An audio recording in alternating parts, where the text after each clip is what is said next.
नमस्कार साथियों, स्वागत है।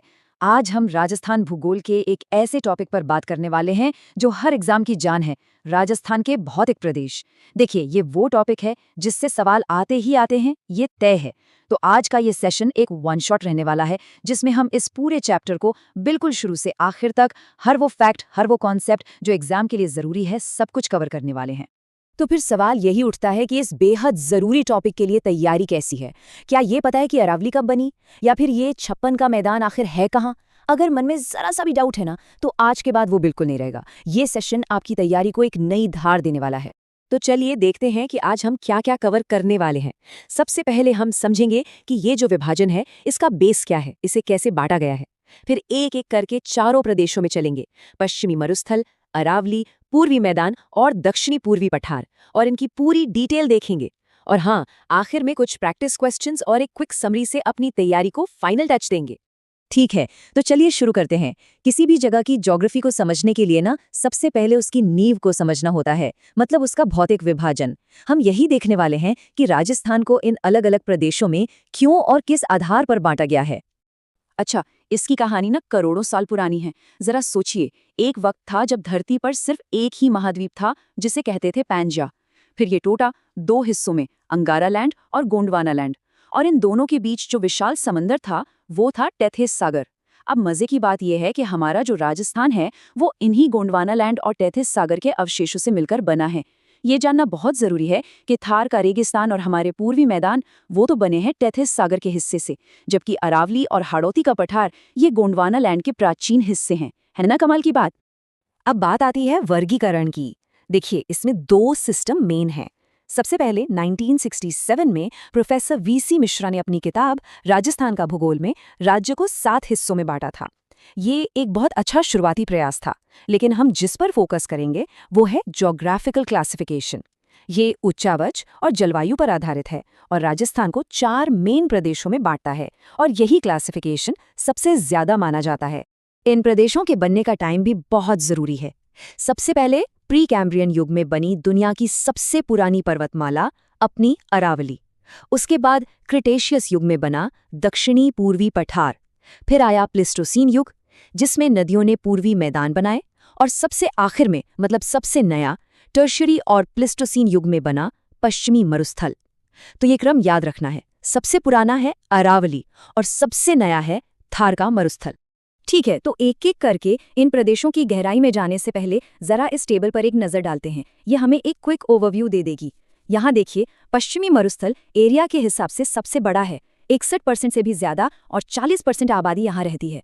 दूसरी तरफ पूर्वी मैदान को देखिए, सिर्फ 23% एरिया, लेकिन आबादी 39%, मतलब सबसे ज्यादा जनसंख्या घनत्व यही है।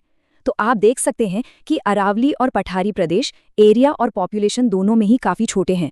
ये टेबल ये बहुत बहुत जरूरी है, इसके आंकड़ों को दिमाग में बिठा लेना है। चलिए, तो अब चलते हैं हमारे पहले और सबसे बड़े प्रदेश की तरफ, थाल का मरुस्थल। जैसा कि हमने अभी अभी बात की, ये टेथिस सागर का ही बचा हुआ हिस्सा है। ये आंकड़े खुद बोलते हैं। राजस्थान के कुल एरिया का 61.11% हिस्सा, सोचिए, आधे से कहीं ज्यादा यही मरुस्थल है। और राज्य की 40% आबादी यहीं रहती है, जो इस रेगिस्तान को दुनिया के सबसे घनी आबादी वाले रेगिस्तानों में से एक बनाती है। इस मरुस्थल की कुछ खास बातें हैं। इसका निर्माण टेथिस सागर के अवशेषों पर हुआ। इसका ज्यादातर हिस्सा, करीब 85%, भारत में है। यहाँ का मौसम बहुत एक्सट्रीम है। गर्मियों में पारा 50 डिग्री तक चला जाता है और सर्दियों में 0 से भी नीचे। यहाँ गर्मियों में जो गर्म हवाएं चलती हैं, उन्हें लू कहते हैं। और हाँ, जैसलमेर का आकल वुड फॉसिल्स पार्क, ये इस बात का सबूत है कि ये जगह हमेशा से रेगिस्तान नहीं थी। यहाँ जुरासिक काल के लकड़ियों के जीवाश्म मिले हैं। अच्छा, एक बात समझनी होगी कि ये पूरा मरुस्थल एक जैसा नहीं है। इसे बारिश के आधार पर 2 मेन हिस्सों में बांटा गया है। इन दोनों को अलग करती है 25 सेंटीमीटर वाली वर्षा रेखा। इस रेखा के पश्चिम वाला हिस्सा, जहां 25 सेंटीमीटर से भी कम बारिश होती है, उसे कहते हैं शुष्क रेतीला प्रदेश। और इसके पूरब वाला हिस्सा, जहां 25 से 50 सेंटीमीटर तक बारिश होती है, वो कहलाता है अर्धशुष्क या बांगर प्रदेश। अब जो चीज इस स्लाइड को इंटरेस्टिंग बनाती है, वो है यहाँ पाए जाने वाले अलग अलग तरह के रेत के टीले, जिन्हें हम बालू का स्तूप कहते हैं। ये हवा की वजह से बनते हैं। इनमें से कुछ मेन हैं बरखान, जो आधे चांद जैसे दिखते हैं और बहुत तेजी से अपनी जगह बदलते हैं। अनुप्रस्थ स्तूप हवा के समकोण पर बनते हैं, और जब हवा कई दिशाओं से आती है तब बनते हैं ताराबालुका स्तूप। इन टीलों के प्रकार और इनकी बनावट से भी कई बार सवाल आ जाते हैं। चलिए, जो सीखा है उसे एक पुराने सवाल से टेस्ट करते हैं।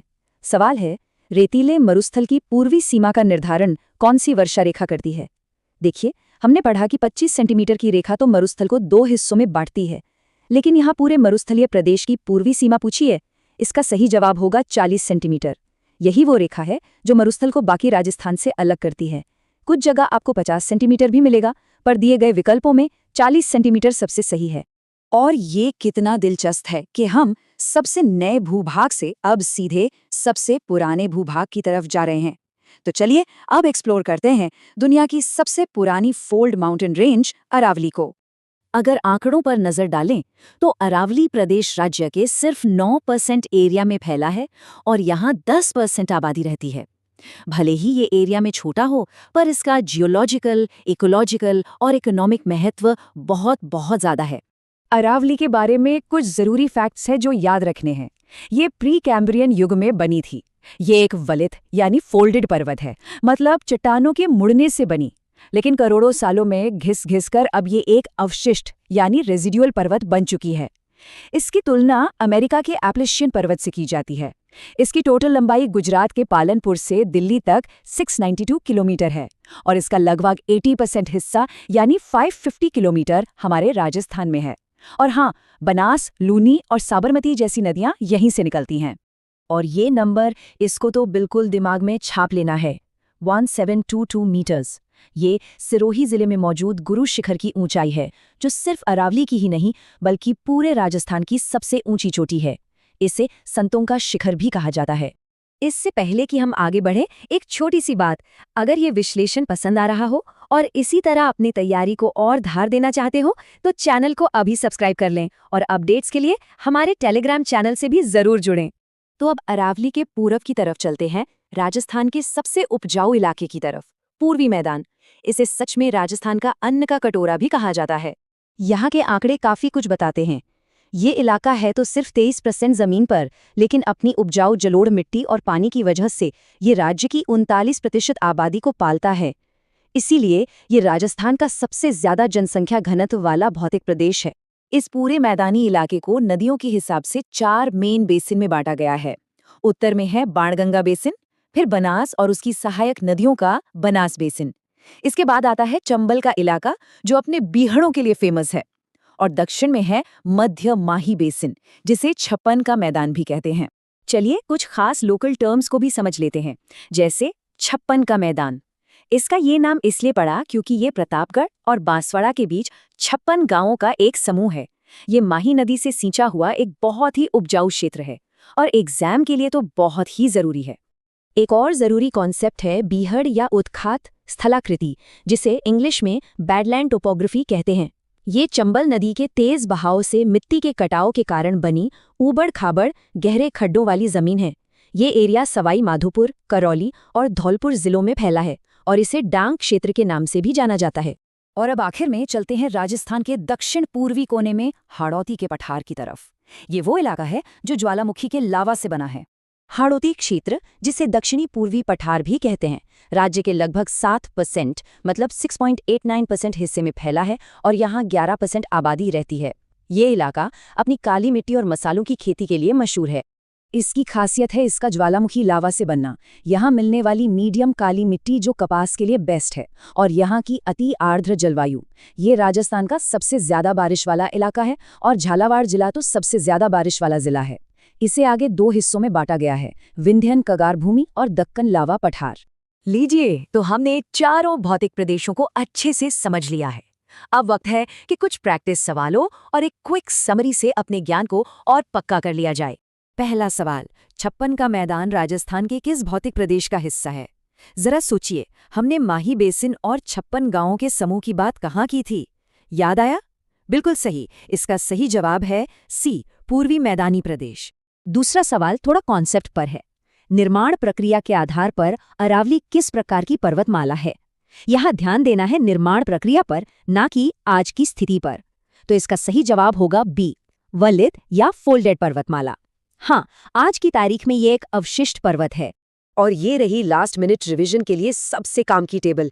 एक ही स्लाइड पर चारों प्रदेशों के सबसे जरूरी पॉइंट्स का कंपैरिजन है। आप देख सकते हैं कि मरुस्थल और मैदान टेथिस सागर के अवशेष है, जबकि अरावली और पठार गोंडवानालैंड के।